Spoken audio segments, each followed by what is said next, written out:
Bonjour et bienvenue dans ce numéro 31 de Carter et Piston. De manière traditionnelle, le dernier numéro de l'année, celui de décembre, on le tourne autour du sapin du feu de bois. On ne va pas y échapper cette année, on va faire pareil. Je ne suis pas seul pour animer cette émission. Arnaud Brochier, alias le Dr Grimm, m'accompagne. Avant d'aller plus loin, on découvre le sommaire de l'émission.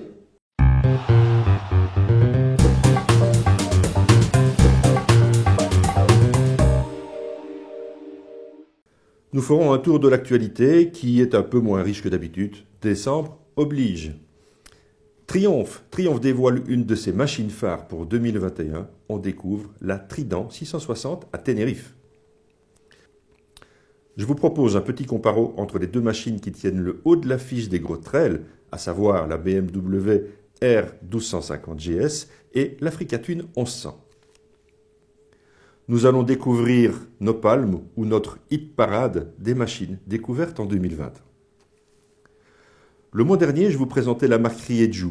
Le hasard a voulu que j'aie la possibilité de faire un tour sur la très polyvalente Tango 125.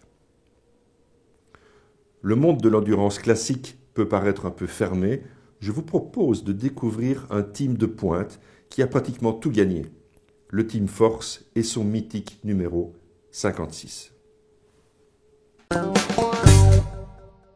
Arnaud, le Dr Grimm, le célèbre Dr Grimm a suscité un engouement incroyable.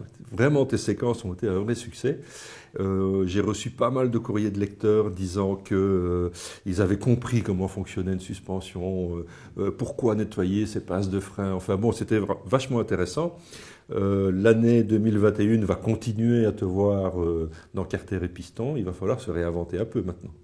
Oui, bah écoute, je ne suis pas vraiment inquiet parce que des sujets, il y en a beaucoup. Et puis, on va essayer d'être créatif parce qu'il y a quand même pas mal de choses à aborder. Ouais. On compte aussi sur la participation de notre public pour nous faire des suggestions de sujets. Et donc, je ne suis pas trop inquiet pour l'année qui vient. Donc, n'hésitez pas, si des sujets vous intéressent, vous envoyez un mail à l'adresse qui s'affiche ici en dessous. Je les soumettrai au Dr Grimm qui les développera pour vous. Avant d'aller plus loin, on va faire le tour de l'actu. Avec plaisir Thierry, je te suis. Actu.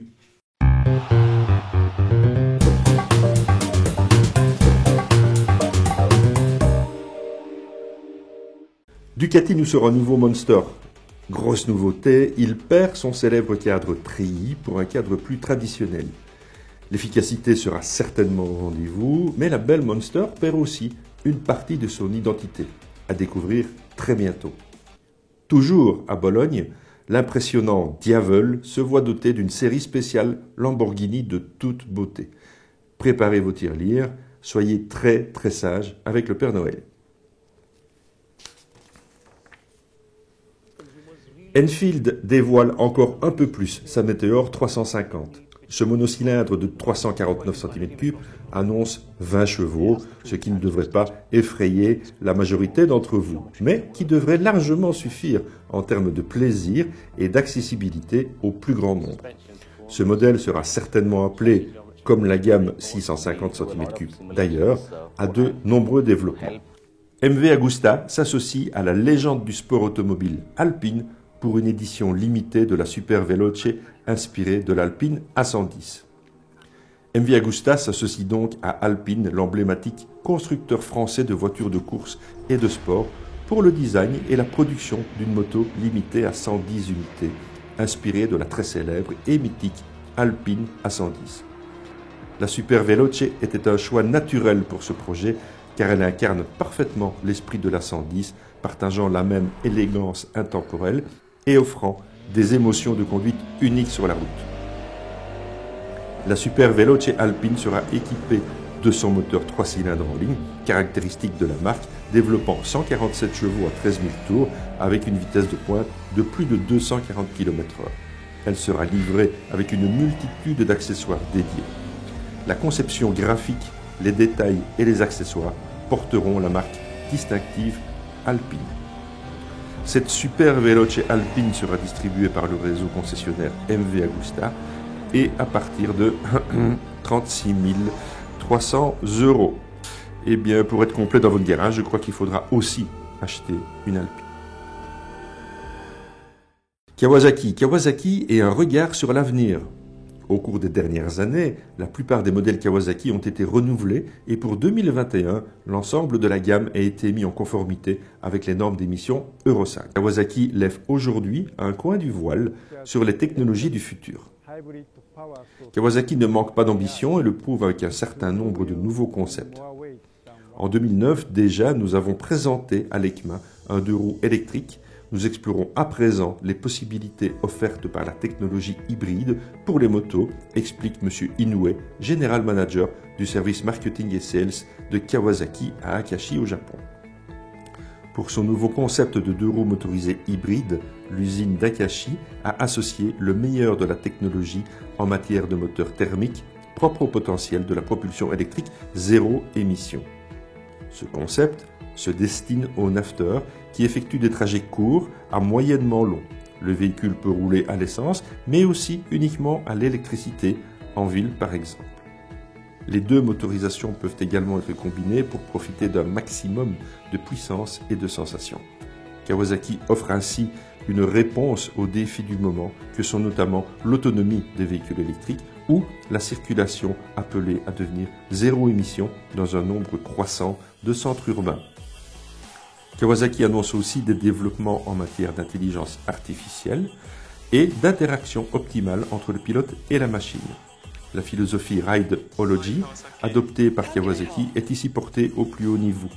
La version d'essai de ce concept est déjà testée au Japon par des fans de Kawasaki. Le concept comprend entre autres une interface de casque à reconnaissance vocale qui permet au pilote de contrôler différentes choses comme la quantité de carburant restante, la météo à destination ou encore la densité de trafic prévue sur l'itinéraire planifié.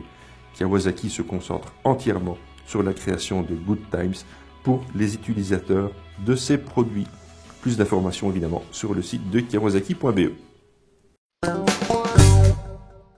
RSM Moto, c'est votre spécialiste Kawasaki en région bruxelloise. Acheter votre Kawasaki chez RSM, c'est être certain du meilleur service de la région.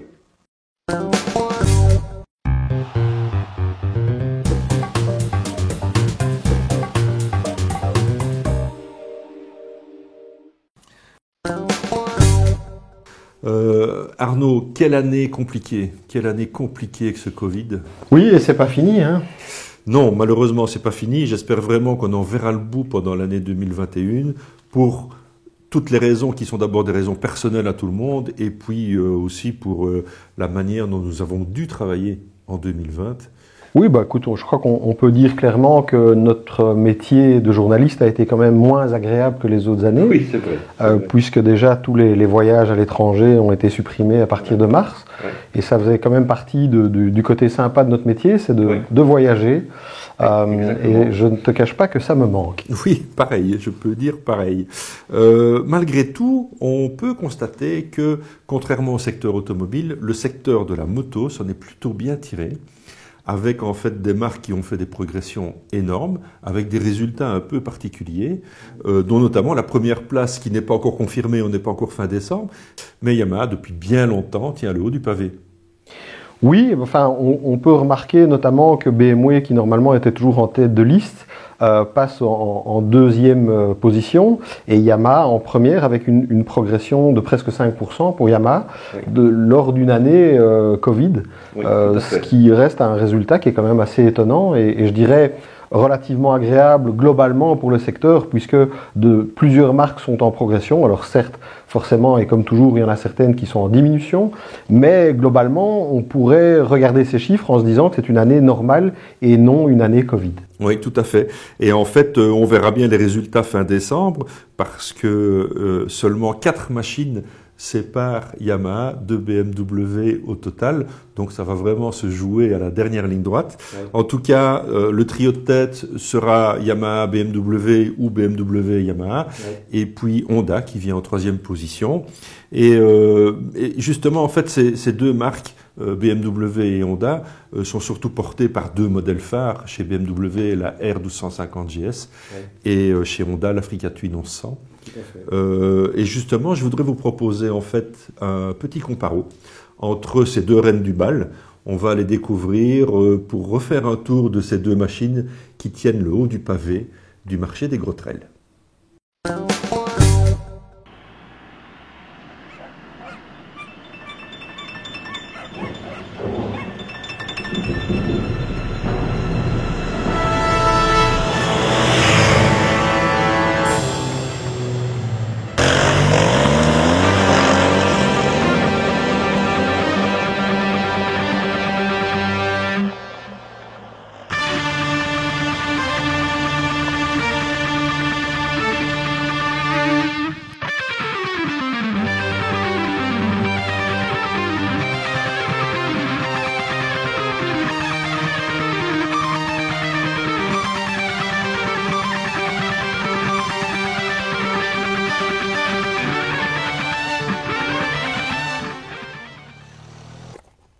Bon, j'ai eu l'occasion de vous présenter ces deux machines de manière séparée durant la saison.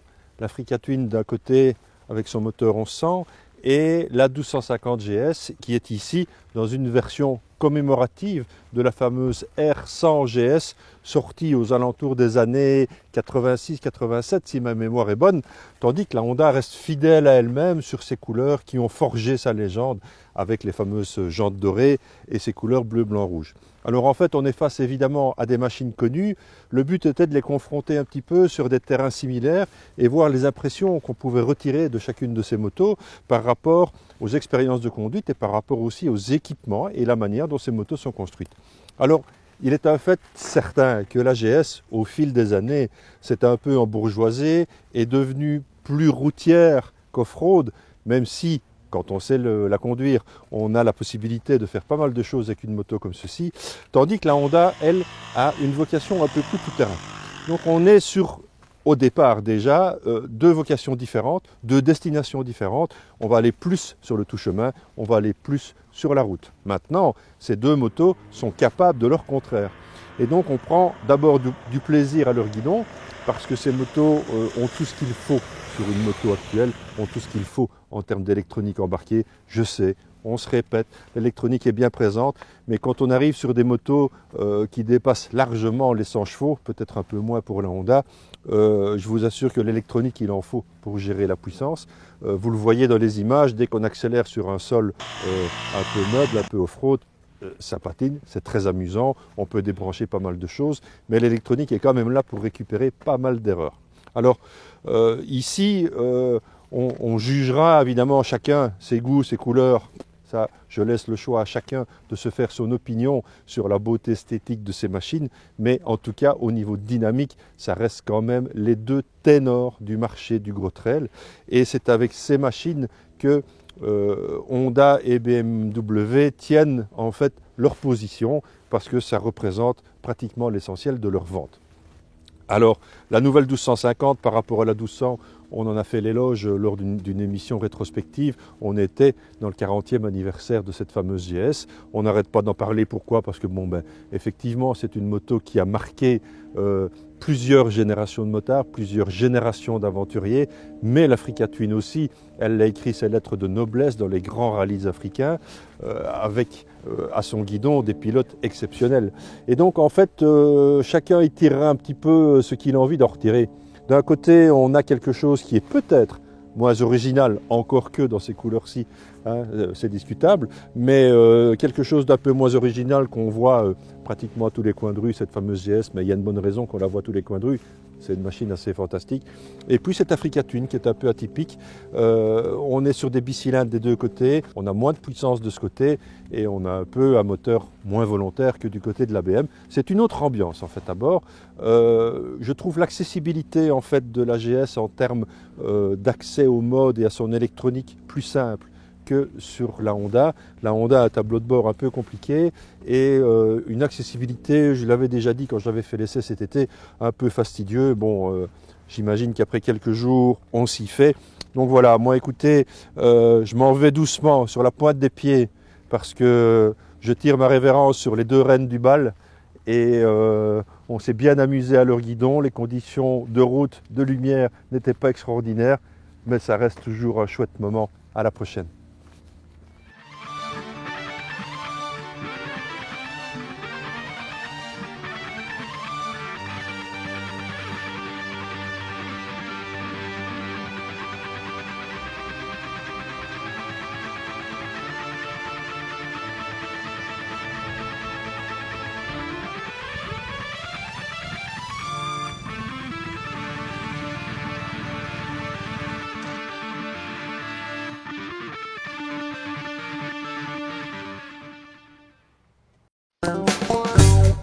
Bon, comme on le répète, mais malgré cette année compliquée, on a quand même eu la chance de rouler sur pas mal de bécanes.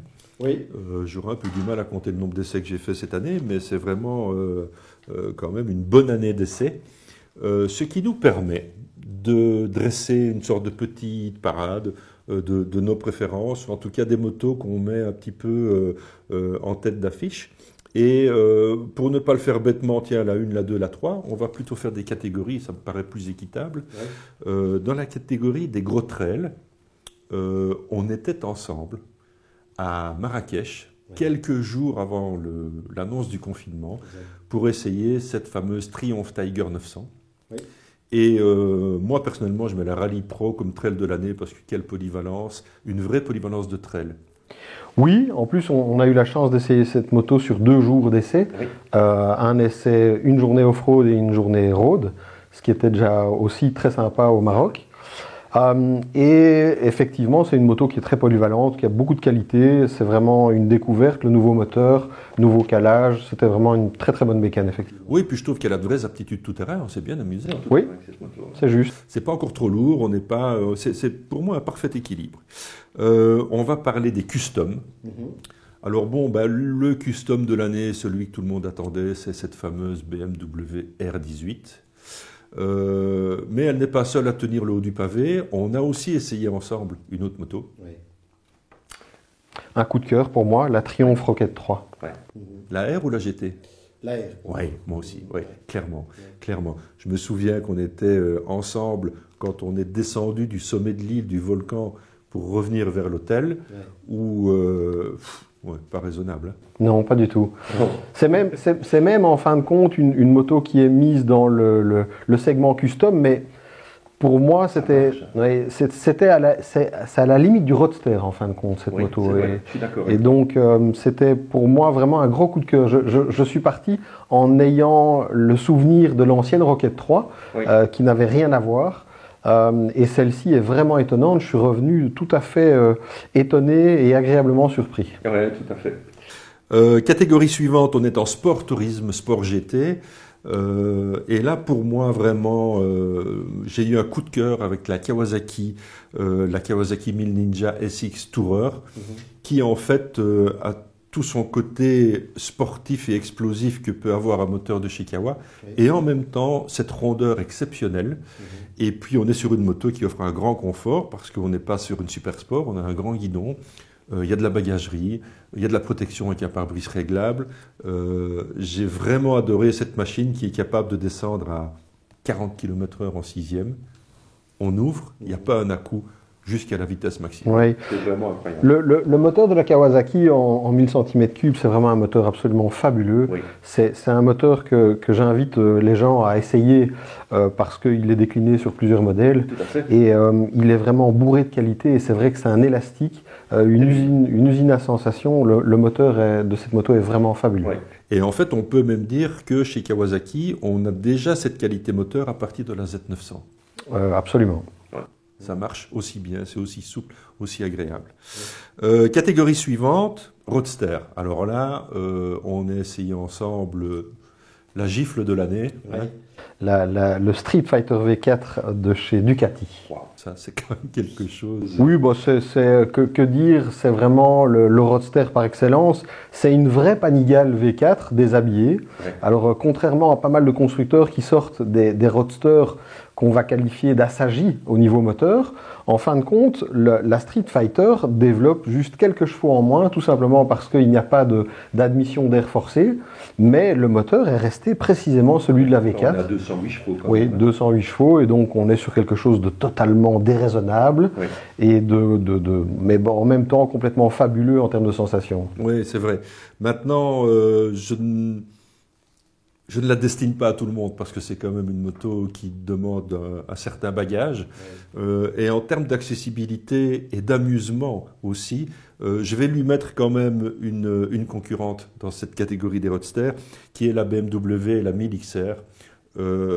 Depuis que cette moto est sortie et maintenant elle évolue d'année en année, pour moi cette moto est un jeu vidéo en fait, tellement ça marche bien, tellement la boîte, le shifter est agréable. On est aussi avec 160 chevaux, mais ça me paraît plus exploitable, au quotidien en tout cas, qu'une Ducati V4. Oui. Ben, la BMW 1000XR, moi je l'avais comparée à un moment aussi à la Multistrada, parce qu'en fait, c'est une moto qui est un peu entre deux catégories. Oui. C'est un roadster et ça peut être aussi considéré comme un trail sportif, mais très sportif. Le moteur 1000 cm3 de chez BMW reste un monstre de sensations. C'est vraiment un moteur qui est aussi bourré de qualité, qui est en fait dérivé du moteur de la S1000RR.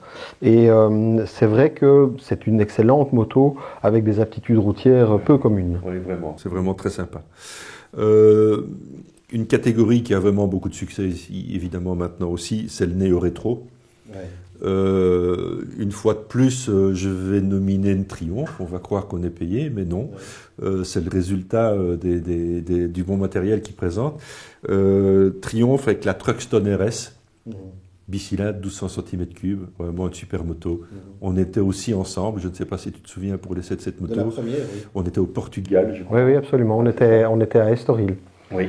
On était à Estoril et personnellement, quand elle est sortie, il y a quelques années déjà, hein, il y a 2-3 ans, et pour moi c'était la moto de l'année. Oui.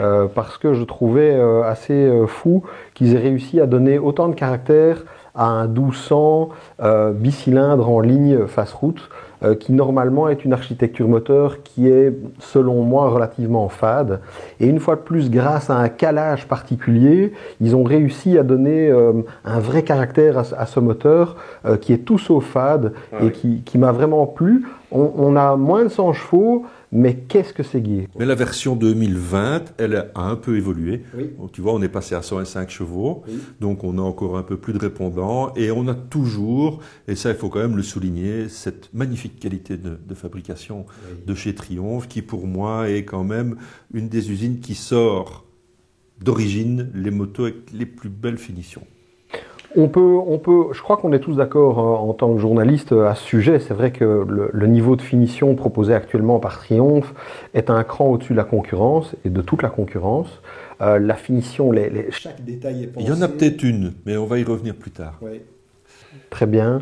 Et c'est vrai que le moteur a encore gagné quelques chevaux et surtout, je pense qu'il est 5 kilos plus léger que le précédent, mais je ne l'ai pas encore essayé malheureusement. Donc, ça marche, tu l'essayeras probablement bientôt. On va essayer de faire des petits comparos, ce qui sera à mon avis utile en début d'année, parce qu'il va falloir qu'on s'occupe et d'aller chercher un peu dans les parcs presse les motos pour essayer de présenter ces machines-là sur leur meilleur jour possible. Je voudrais quand même faire une parenthèse, c'est que là on a quand même parlé de motos qui ont un certain prix. On est à 16 600 € pour la Truckstone RS, c'est quand même de l'argent. Une autre néo-rétro qui m'a vraiment beaucoup plu, je l'ai présenté le mois dernier, c'est la Royal Enfield Continental GT, la 650. Super petite bécane qui marche vraiment bien, qui est vraiment faite pour la balade, qui a un petit moteur qui permet aussi de bien se débrouiller en ville. Et là, on est à 6 990 €. Donc voilà. C'est une moto étonnante. Qui gagne à être connue. J'ai moi-même essayé cette moto dans le cadre d'un comparo avec la Kawasaki W800, qui était quand même affichée à un peu plus de 2000 € supplémentaires. C'est 9009 qui est voilà. Et en fait, le moteur, une fois de plus, je suis obligé de parler du moteur, mais le moteur est une vraie réussite. C'est un bicylindre, il fait 47 chevaux, il est vraiment volontaire. Donc, pas qu'il y a même plus de chevaux que ça, je trouve. Oui, il est vraiment volontaire. En plus, la position n'est pas trop sur les poignets. La finition est vraiment très correcte et on retrouve l'esprit du café racer d'antan et c'est vraiment une moto très sympathique et c'est vrai qu'à ce tarif-là, c'est fantastique de pouvoir avoir cette qualité de fabrication. Oui, absolument. Mobilité. On va un peu parler de mobilité avec cette prochaine échéance du 1er janvier 2021 où en fait Bruxelles va être limitée à 30 km/h. On va y revenir un peu plus tard d'ailleurs. En termes de mobilité, les scooters évidemment tiennent une bonne place. On a réalisé ensemble au mois d'août une sorte d'essai comparatif. On a beaucoup parlé de mobilité, souviens-toi. On avait toute la gamme 125 Honda, on avait un 300. J'ai essayé le T-Max de chez Yamaha en 560 cm3. On est dans du gros scooter qui devient peut-être un peu pâteau en ville, mais avec d'excellentes qualités routières. Oui. Pour cette année, en tout cas, moi, je mets le Tricity 300 à la première place, parce qu'en fait, c'est un scooter qui est à 300 cm3, mais qui permet au permis 125 d'y avoir accès, oui. Et qui a cette stabilité, évidemment, avec son double train devant. Ce ne sont pas les premiers à le faire, mais il faut avouer que c'est vraiment top comme bécane en ville, par tous les temps et tous les revêtements. Oui, on l'avait essayé ensemble, et ce comparo de scooter était très intéressant, à savoir que même les 125, j'étais très étonné des performances de ces petits moteurs. Mais le Tricity, oui, il marque les esprits, et c'est vrai que cette accessibilité au permis A2, si je ne dis pas de bêtises, est vraiment une excellente idée, c'est très bien visé. Mais non, même les permis A1, je te corrige. En fait, si tu as le permis A1, donc simplement 125 cm3, ou si tu es un automobiliste qui peut rouler avec la date de son permis avec un 125 cm3, il peut rouler sur le 300. Oui, tout à fait. Tu fais bien de me reprendre, c'est le permis A1. Oui, c'est ça. Ouais. Bon, on parlait de niveau de finition. Oui. Alors, effectivement, Triumph, ne revenons pas sur le sujet. Bon, il y a une autre marque qui fait très fort. On va quand même attribuer une palme à la plus belle moto. Tout ça est très subjectif, évidemment. Pour moi, la plus belle moto cette année, c'était la MV Agusta Super Veloce. Bon sang que c'est beau, quoi. Oui, chez MV, la patte MV reste là. C'est toujours des motos magnifiques. C'est à chaque fois des œuvres d'art. Avec la Super Veloce, ils ont voulu faire quelque chose d'une fois de plus un peu néo-rétro, qui marche très bien. C'est en même temps futuriste et néo-rétro. Enfin, c'est difficile à décrire, mais c'est très très beau. Ah ouais, c'est vraiment pour moi une œuvre d'art. Oui. Bon, voilà un peu notre hit parade et nos coups de cœur de l'année. On s'est rendu compte que Triumph a remporté quelques palmes, tant mieux pour eux. Et Triumph nous présente encore une moto dans laquelle ils mettent beaucoup d'espoir pour 2021, une moto qui se situe en milieu de gamme, 660 cm3. Oui. On va découvrir la Triumph Trident, on part à Tenerife.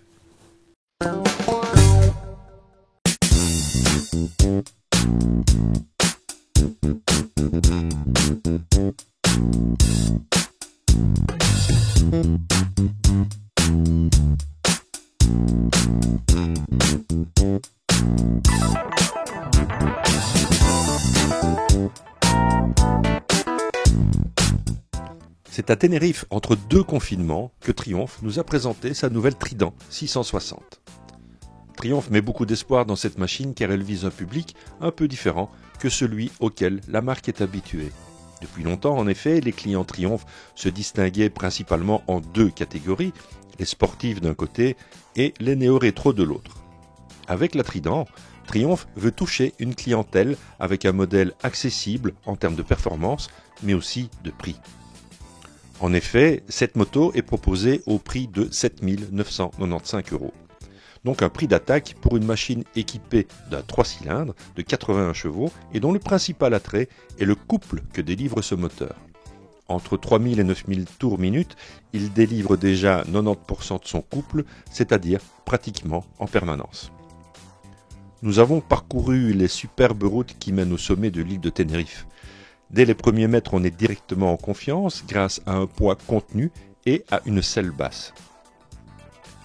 La Trident, bénéficiant de son agrément moteur, laisse à son pilote le temps d'apprécier l'environnement tout en se laissant glisser sur le bitume. Les 81 chevaux sont bien là et quand vous ouvrez en grand la poignée de gaz, le 3 cylindres vous propulse dans un bruit juste comme il faut.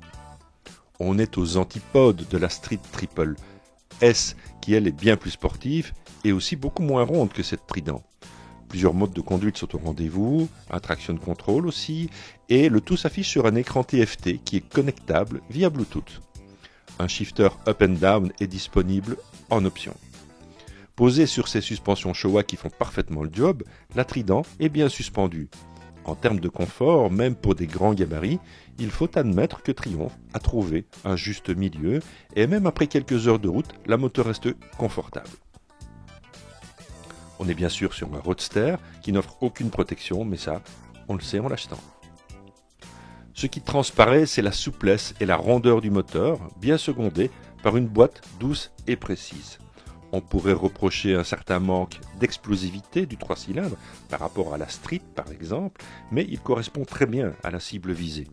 Au final, le plus surprenant est son agilité et son efficacité générale grâce à une partie cycle aboutie et efficace. Le résultat s'appréciera autant sur des routes secondaires qu'en trafic urbain où la Trident sera très à l'aise. Développée à Hinckley, la Triumph Trident sera produite dans l'usine thaïlandaise du constructeur. Elle arrivera dans les concessions dès la fin du mois de janvier dans 4 coloris pour un prix qui, je le rappelle, est de 7 995 €. Un tarif contenu pour le constructeur face à ses 3 principales concurrentes que sont les Yamaha MT-07, la Kawasaki Z650 et la Honda CB650R. Au vu de l'efficacité générale et du prix contenu, espérons que Triumph développe ce concept aussi avec de plus grosses cylindrées.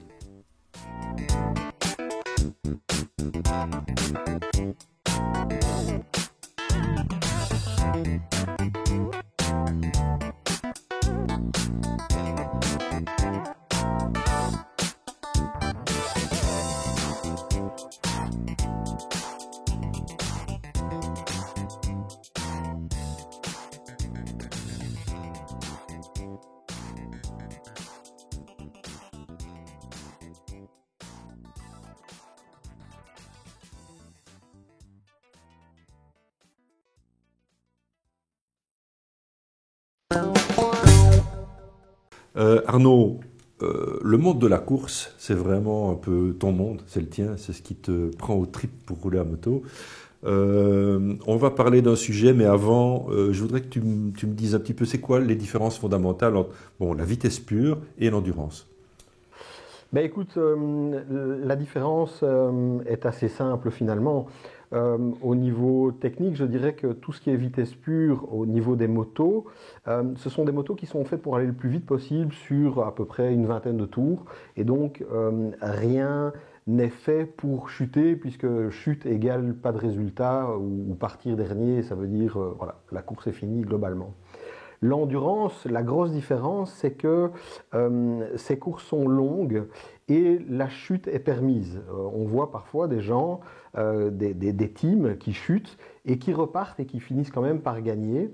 Et techniquement, ce qui est vraiment fabuleux, parce que bon, moi j'ai fait effectivement une quinzaine d'années de courses d'endurance, j'ai fait aussi quelques courses sprint, mais ce qui est vraiment techniquement intéressant, c'est de pouvoir regarder comment est construite une moto d'endurance, parce qu'elle est faite pour éventuellement chuter. Alors évidemment, on essaye de ne pas chuter, mais tout est fait pour pouvoir remplacer les pièces le plus rapidement possible. Ouais. Certaines pièces sont même parfois pré-cassées. J'entends par là qu'on scie à certains endroits pour que si ça casse à un endroit précis, pour que par exemple la batterie reste en place, pour que le haut du carénage reste en place. Oui, ou une poignée de frein qui permet encore de fonctionner un peu, ou des choses comme ça. Effectivement, oui, les poignées de frein sont faites pour casser à la moitié. Et donc, il y a toute une réflexion technique sur une moto d'endurance pour qu'elle puisse repartir dans pratiquement toutes les conditions. Oui, parce qu'en fait, on s'aperçoit quand même de temps en temps que les temps autour réalisés en endurance sont quand même impressionnants. Ça va quand même très vite. Ça ressemble parfois à des sprints. Mais selon moi, ce sont devenus des sprints. Quand on voit au terme d'endurance au niveau mondial, les 24 heures ou les 8 heures ou les 12 heures, ça reste des sprints. Je veux dire, la qualité des pilotes, leur niveau d'entraînement en font des sportifs de très très haut niveau. Absolument. Et en fait, ils sont à fond du début à la fin, tout simplement.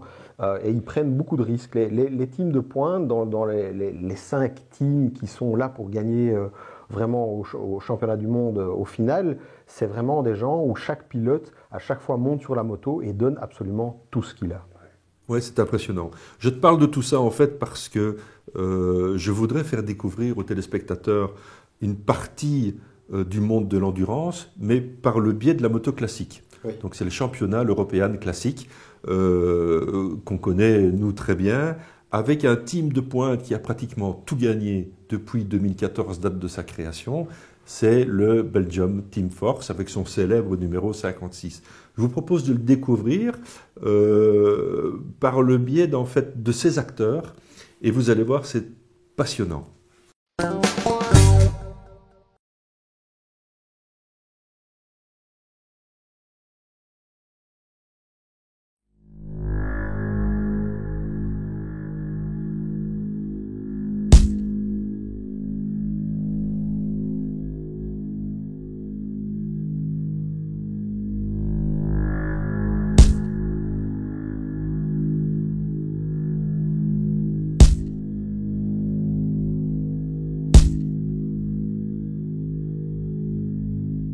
Ce qui me pousse à faire ça, c'est d'abord, j'aime bien la compétition moto.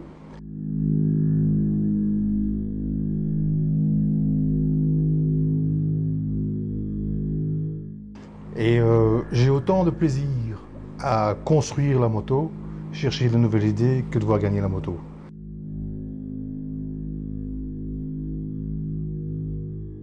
Ce qui me motive aussi, c'est, je vais dire, l'amitié, en tout cas la cohérence dans le team. Et si tu veux, chacun, parce qu'ils ne se sont pas exprimés, mais chacun a vraiment son rôle. Hein. Ouais, tout à fait. Si tu prends Italo, c'est ce qu'on appelle, nous, c'est notre MacGyver. Quoi. La moto, c'est la passion, quoi. Il faut trouver une solution rapide, quoi. Ouais, tout à fait. Oui, à Francorchamps avec Richard. Ouais. Richard qui rentre au stand pour donner la moto à Greg. Et il y a le sélecteur qui pend. On le laisse repartir un tour pour réfléchir un peu de ce qu'on allait faire. Ben, on pensait changer toute la platine. On avait, je crois, un peu plus d'une minute d'avance sur le deuxième. Ouais, non, et du coup, on ne l'a pas fait. On a foré un trou et mis une vis en travers. Et on gagne. Puis quand on reprend la piste, je crois qu'on a 20 secondes d'avance et on gagne, quoi. On avait les larmes aux yeux à l'arrivée, quoi.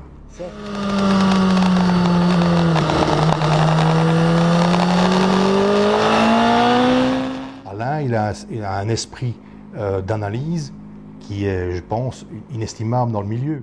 Ben, le rôle principal, c'est aussi la préparation avec Christian, la préparation des motos, penser aux solutions techniques qui permettraient de faire évoluer encore la moto, malgré que ce soit des anciennes machines et des techniques qui sont éprouvées, on essaie toujours de trouver les petites choses qui permettent de l'améliorer. Un dixième par-ci, un dixième Oui, par-là. et fiabiliser, surtout fiabiliser, Ouais. de façon à ce que les montages soient les plus propres possibles. Ça, c'est 80-90% du temps qu'on passe pour le team, quoi.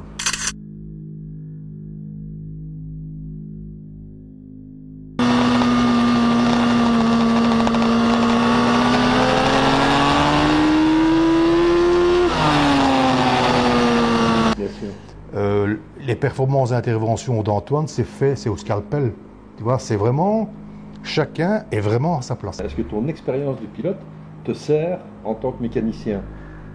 Ça peut toujours apporter quelque chose, dans le sens où à partir du moment où on a déjà eu un ressenti en tant que pilote, on peut des fois plus facilement comprendre les attentes du pilote. Je les passe aux bandes de puissance pour les rôder, faire différents tests, faire une mise au point grossière, et sur les courses, les mises au point finales et réparations quand il y a lieu d'y en avoir. Enfin, les points techniques moteurs m'intéressent, donc la carburation, etc. Ce sont des points qui m'intéressent. Les heures sont incomptables. Que ce soit pour nous, mais nous on essaye de travailler le plus possible, mais des fois on a quand même des travaux extérieurs, on a notre garage, etc. Et Christian nous mâche beaucoup le travail, il faut dire ce qui est. Mais oui, c'est énormément de travail. Et s'il fallait compter ses heures,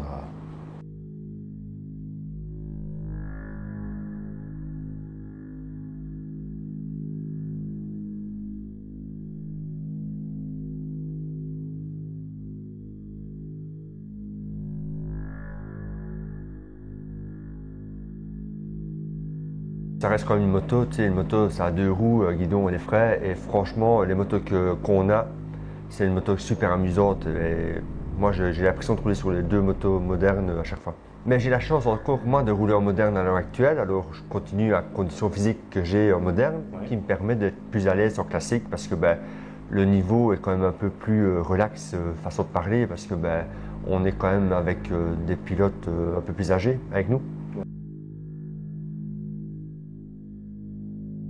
Ben, tu sais, quand tu fais des courses, c'est toujours pour gagner. Avec le matériel qu'on a et la préparation qu'il y a derrière, on doit que gagner. La préparation de la moto, c'est considéré comme une moto limite d'usine d'époque, même encore mieux parce que on a amélioré tous les matériaux qu'il y a à l'heure actuelle.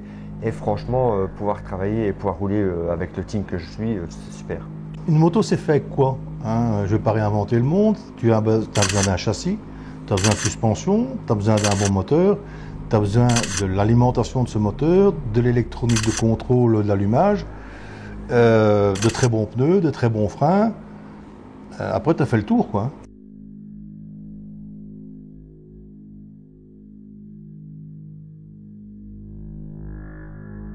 Ben, pour trouver la recette, c'est comme toujours. Hein, tu n'as pas un catalogue dans lequel, voilà, bonjour monsieur, votre pilote pèse autant, vous pouvez prendre. C'est pas comme ça la compétition. Et ça, c'est un des points que je me suis donné comme gérant de ce projet, c'est d'aller vers les meilleurs.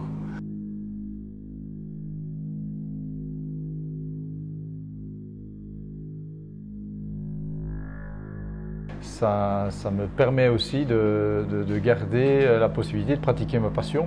Je pense que les pilotes, il y a toujours eu dans ce championnat des pilotes de très bon niveau, des pilotes avec beaucoup d'expérience. C'est un championnat hétéroclite, mais surtout très performant au niveau des machines qui sont représentées. Je dirais qu'on est dans un championnat qui se veut amateur, hein, parce qu'amateur, finalement, quelle est la différence entre professionnel et amateur? Je dirais, bon voilà, c'est la notoriété du championnat, c'est surtout les moyens qui sont donnés aux équipes par les organisateurs. Ici, on est dans un championnat clairement amateur, mais avec des professionnels, puisque tous les membres de notre équipe, et d'ailleurs d'autres équipes aussi, sont des professionnels du niveau.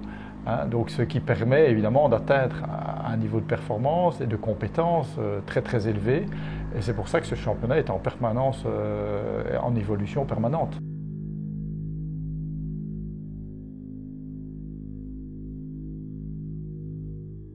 Et donc là, on a une machine qui date de 40 années, quasiment, mais avec des évolutions actuelles. Donc c'est un mélange.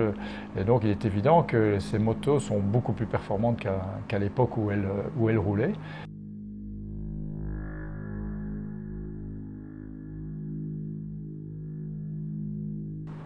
Oui, tant que je peux, que j'ai encore l'envie, la motivation, l'envie de me préparer physiquement, parce que malgré tout, le physique reste important, mais ça l'a toujours été. Bien sûr. Je pense que tant que physiquement et dans sa tête, on est toujours prêt, je pense que la performance sera toujours présente. On verra jusque quand.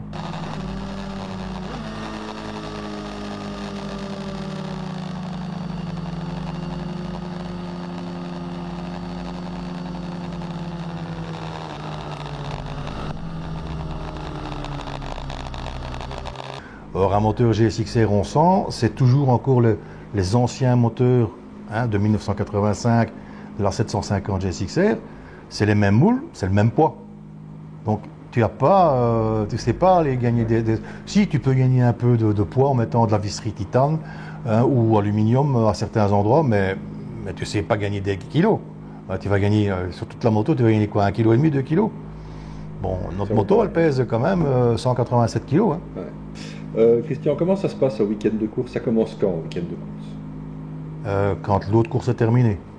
Donc normalement, quand la moto rentre à l'atelier, ce qu'on fait, on sort le moteur, on démonte les moteurs et on les vérifie. On change d'office tout ce qui est, je vais dire, de segments d'embiellage, de bielle, tout ça c'est enlevé.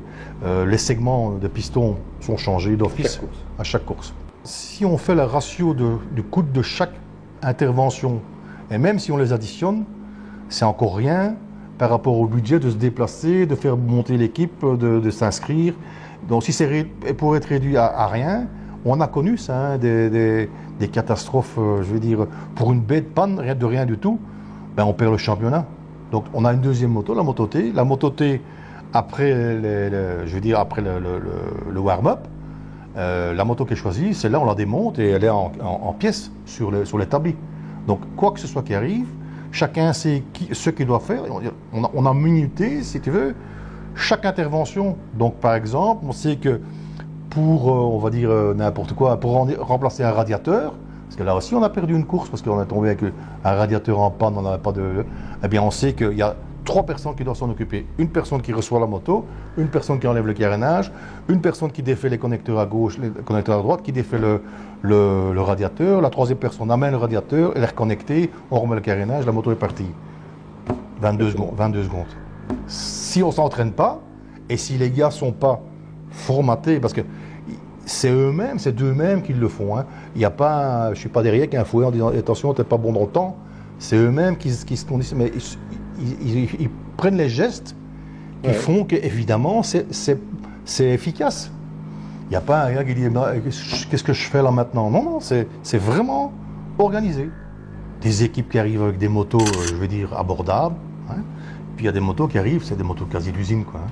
Il y a des teams qui s'amènent avec des motos qui... il y a des teams qui s'amènent avec un 3 RC30. Hein. Alors déjà, pour acheter 3 RC30, il faut déjà un peu de sous, mais alors pour les faire rouler, il faut être très riche. Hein. Donc, et tant mieux pour eux. Ah oui, c'est pas pour ça qu'ils gagnent en plus. C'est pas pour ça qu'ils gagnent. Bah, il faut s'imaginer que la FIM, elle regarde aussi et elle écoute ses membres, hein, qui sont les fédérations. Et dans les fédérations, il y a des gens qui toquent à la porte pour pouvoir venir rouler des ZX7R ou des OE1, etc. Donc aujourd'hui, les motos, enfin, si vous voulez, l'éligibilité s'arrête en 1989. Il n'est pas dit que dans 2 ans, ce soit 1991. Et puis, ce qui me paraît logique. Oui, mais seulement si on veut pérenniser le championnat, il y a tous les gens qui ont fait des investissements et donc il y a ce qu'on appelle un return on investment. Les gens ne vont pas chaque année changer dans une moto qui coûte quand même un peu de sous. Hein. On est bien d'accord. Moi, ce que je te propose, c'est qu'on se retrouve dans le courant de l'année 2021 et qu'on passe un week-end de course ensemble et on ira s'immerger dans ce que représente pour vous votre vraie passion, un vrai week-end de course. Bah, le premier week-end, ça sera au mois de mars. Au mois de mai, ça sera au Castellet. D'accord. Et le deuxième week-end, ça sera au mois de juillet, à Spa. Tu connais, c'est pas loin de chez toi. Dans mon jardin. Voilà. En tout cas, merci pour ton accueil. Et je voudrais surtout remercier l'Espace Chimay et Jean Yernaud, le directeur de l'Espace, pour leur accueil.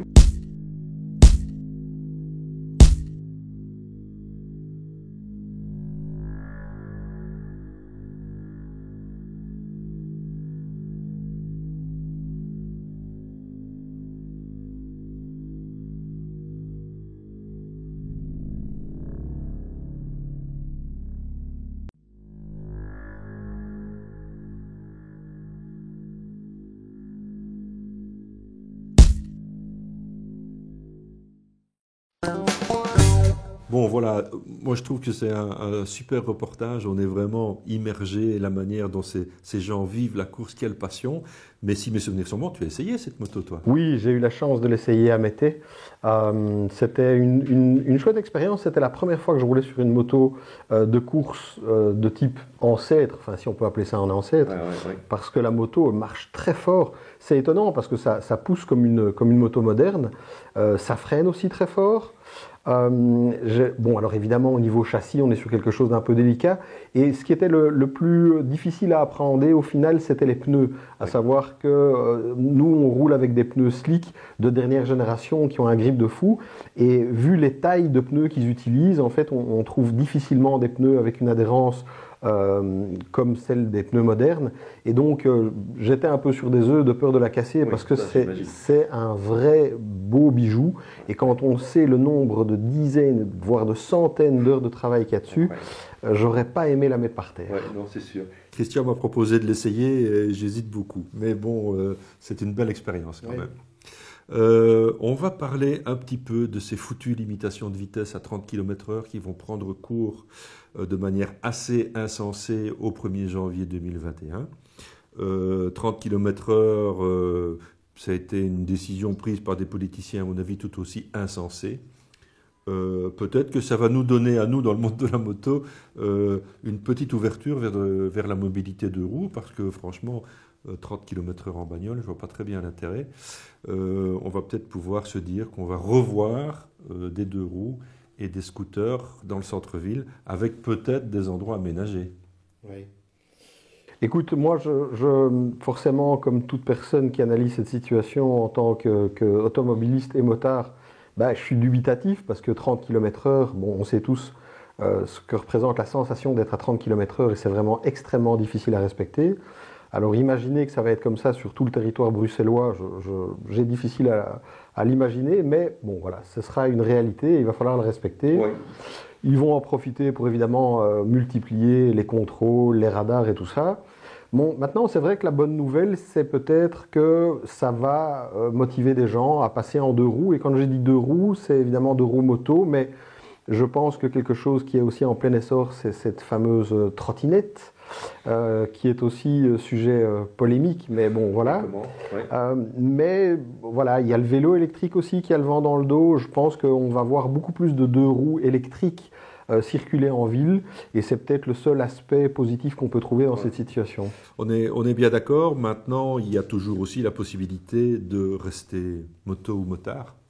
Le mois dernier, je vous proposais en fait de découvrir une nouvelle marque qui est Rieju, par l'intermédiaire de 2 motos. C'était une 50 cm3 et une 125 en version super motard. Très chouette moto, un niveau un peu élevé en termes d'équipement et même de comportement. Ça fonctionnait vraiment très bien. Le hasard a voulu que j'aille de nouveau une Rieju à me mettre sous la dent. Une nouvelle 125 cm3, la Tango, qui est un modèle beaucoup plus polyvalent avec des pneus à crampons avec lequel on peut à la limite descendre quelques marches en ville ou aller s'aventurer dans les bois. C'est ce qu'on va découvrir tout de suite.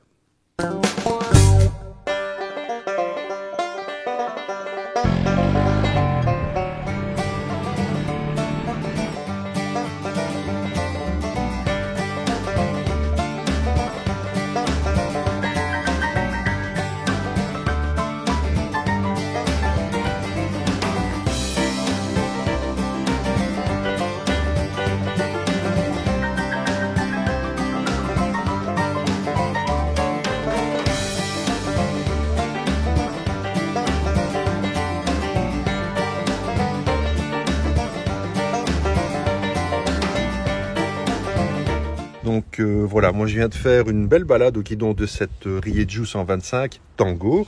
En fait, j'ai commencé par faire un peu de ville et là je me suis aperçu en fait que cette moto offre toute la polyvalence que peut offrir un petit 125. Elle a un moteur suffisamment généreux que pour vous tirer de l'embarras des circulations. Elle a des grands débattements de suspension. On monte, on descend le bordure sans problème. Elle est très légère. Elle est très maniable avec son grand guidon. Donc, franchement, pour de la mobilité urbaine, c'est une chouette petite moto. Ensuite, je me suis aventuré dans mon beau Condro et là, je suis allé sur des chemins autorisés bien sûr, mais un peu plus m'aventurer dans les bois et dans les sentiers. Et là, en fait, je me suis rendu compte que cette moto offre une belle polyvalence. Donc la semaine, vous pouvez aller à l'école ou simplement au boulot et le week-end, prendre votre sac à dos et y aller vous organiser un petit pique-nique champêtre très sympa. Je me suis retrouvé dans des endroits avec de l'adhérence un peu précaire. Il a plu les derniers jours, donc il y avait pas mal de boue. Et je me suis rendu compte que les pneus mixtes de la moto accrochaient parfaitement. Ils sont peut-être un peu trop gonflés pour faire de l'off-road, mais ça a suffi largement pour me tirer d'une petite côte assez sévère. Ensuite, je me retrouve sur une machine qui finalement n'est pas trop petite pour moi. Elle permet quand même d'être confortablement installée. Pas beaucoup de protection évidemment, on n'est pas sur un scooter, on est sur une moto, je le rappelle. Et donc, qu'est-ce que je pourrais lui reprocher? Je pourrais lui dire que tiens, avec une boîte 5 vitesses, on aurait peut-être préféré des rapports un tout petit peu plus courts, ce qui aurait permis en fait d'avoir un peu plus de nervosité à bas régime avec la moto. Ceci dit, cette moto tient le 80-90 km/h sans aucun problème sur route. Et donc, voilà vraiment un petit engin très sympa. Rieju, une fois de plus, c'est la deuxième fois que je les essaye en peu de temps. Je suis étonné, de la qualité de fabrication et de la manière dont ça roule. Il y a vraiment moyen de s'amuser. Ce sont des mécaniques moteurs éprouvées puisque le constructeur va pêcher ses moteurs chez Yamaha ou chez Honda. Donc de ce côté-là, il n'y a pas trop de soucis. Mais la qualité de fabrication et la qualité des matériaux autour de ce moteur sont au rendez-vous. Donc voilà, chouette petite découverte de fin de saison, cette marque Rieju. Si un jour vous avez l'occasion d'essayer, d'aller voir, eh bien, ne vous privez pas, vous allez vous faire plaisir. Bon Arnaud, on arrive tout doucement au terme de cette émission. On va pouvoir se consacrer un tout petit peu à notre famille.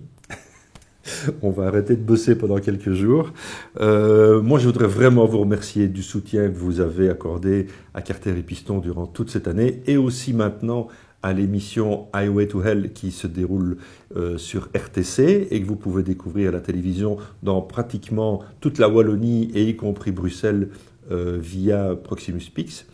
Donc merci de votre soutien, merci de vos encouragements, du courrier que vous envoyez tous les mois. Continuez à vous abonner, c'est la meilleure récompense que vous puissiez nous donner pour nous encourager à continuer cette émission. On essaye de mettre le maximum de progrès techniques dedans. Nous restons des amateurs. On essaye simplement de faire découvrir notre passion. Oui, le partage, la passion. Oui, c'est ça. Et c'est ça qui nous pousse tous les mois à essayer de vous présenter des nouvelles choses. Le mois dernier, j'avais organisé quelques petits concours un peu pour rigoler. C'était la 30e, on était aux 2 ours, vous vous souvenez. Et je faisais gagner des bières, des t-shirts. Donc voilà. Les gagnants ont été prévenus par mail. Ils ont ou vont recevoir leur colis et leurs petits cadeaux dans quelques jours. Bon, allez, un dernier truc. Vous voyez ce qui trône sur la table ici. En fait, c'est un moteur de BMW de 90, donc des années 70, moto qu'on a essayé cette année, rappelez-vous, la toute belle orange dans la rubrique Tché aime les vieilles. C'est son moteur, à l'échelle 1,5, et alors en fait, vous le montez de A à Z, donc il y a de quoi occuper quelques belles soirées d'hiver, et en fait, le moteur est alimenté par des piles ici en dessous, et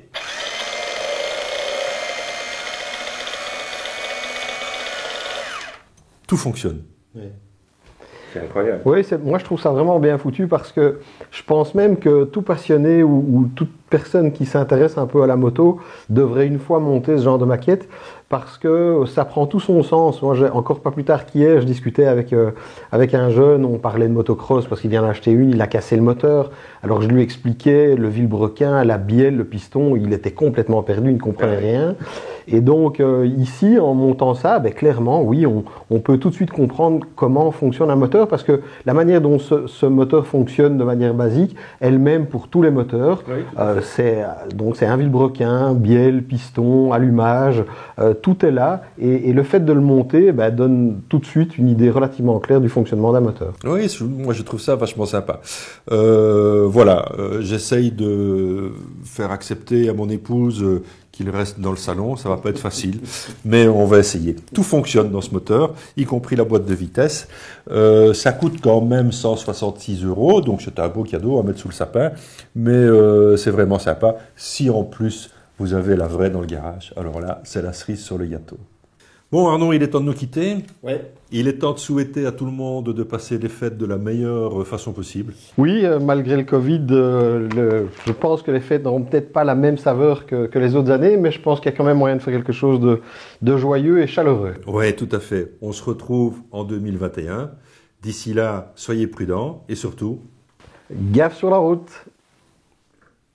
Bonne année. Bonne année.